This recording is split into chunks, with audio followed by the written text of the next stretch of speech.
Hi hello welcome back to സ്വാവ്. Cooking is not everyone's cup of tea. ചുമ്മാ അതാട്ടോ, cooking എല്ലാവരുടെയും cup of tea ആണ്. It's just that നമ്മൾ ചിലവർ ഓം ശാന്തി ഓശാനല്ലേ നസ്രിയെ പോലെ ബെല്ലൊക്കെ അടിച്ച് കിച്ചണിൽ കയറിയ ആൾക്കാരായിരിക്കും. ചിലവരാണെങ്കിലോ ഉസ്താദ് ഹോട്ടലിൽ കേൾക്കുന്ന പോലെ ഇഷ്ടപ്പെട്ട് കുക്കിങ്ങിലേക്ക് ഇറങ്ങിയ ആൾക്കാരായിരിക്കും. ഏതാണെങ്കിലും കുക്കിംഗ് ഇഷ്ടപ്പെടാത്ത ആരുമില്ല. ഇപ്പം എൻ്റെ കാര്യം തന്നെ എടുത്താൽ മതി.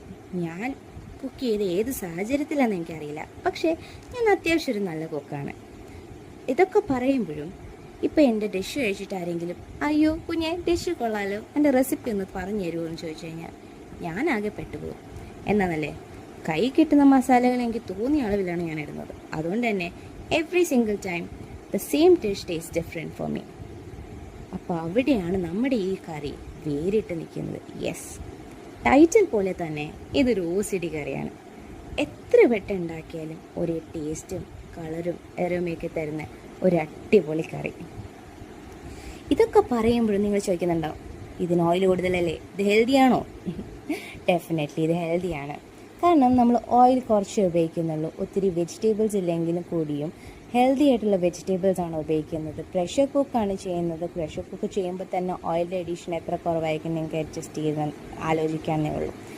പിന്നെ നമ്മളിത് കഴിക്കുന്നത് എത്രത്തോളം ഹെൽത്തി ആയിട്ടാണ് നമ്മുടെ മേലിൽ ഡിപ്പെൻഡ് ചെയ്ത്. നമ്മൾ കഴിക്കുന്നത് ഇപ്പോൾ ഏതെങ്കിലും പൊറോട്ടയുടെ കൂടെയൊക്കെ ആണെങ്കിൽ I won't say it's healthy, okay. പക്ഷേ ബാക്കി എന്തിൻ്റെ കൂടെ ആണെങ്കിലും അതൊരു ഹെൽത്തി റെസിപ്പിയാണെന്ന് തന്നെ ഞാൻ പറയും. പിന്നെ നമ്മൾ ഇതിൻ്റെ ഈസിനെസ് എന്താണെന്ന് വെച്ച് കഴിഞ്ഞാൽ, നമ്മൾ ഫുഡ് ഉണ്ടാക്കുന്നു, എല്ലാ ദിവസവും എന്തുണ്ടാക്കുന്നതെന്ന് ആലോചിച്ചുകൊണ്ടിരിക്കുന്ന അമ്മമാരാണ് നമ്മുടെ അല്ലേ. അപ്പോൾ അങ്ങനെയുള്ള അമ്മമാർക്ക് ഒട്ടും ടെൻഷൻ അടിക്കാതെ ഈസി ആയിട്ട് ഉണ്ടാക്കാൻ പറ്റുന്ന ഡിഷാണ്. അരിഞ്ഞു വെക്കുന്നതിൻ്റെ ബുദ്ധിമുട്ട് മാത്രമേ ഉള്ളൂ, ഉണ്ടാക്കുന്നതിൽ വലിയ ബുദ്ധിമുട്ടൊന്നുമില്ല. അപ്പം ഞാനിത് പറയുമ്പോൾ തന്നെയും നിങ്ങൾ ആലോചിക്കും ഇതിനെന്താ സ്പെഷ്യാലിറ്റി. ഞാൻ പറയാം.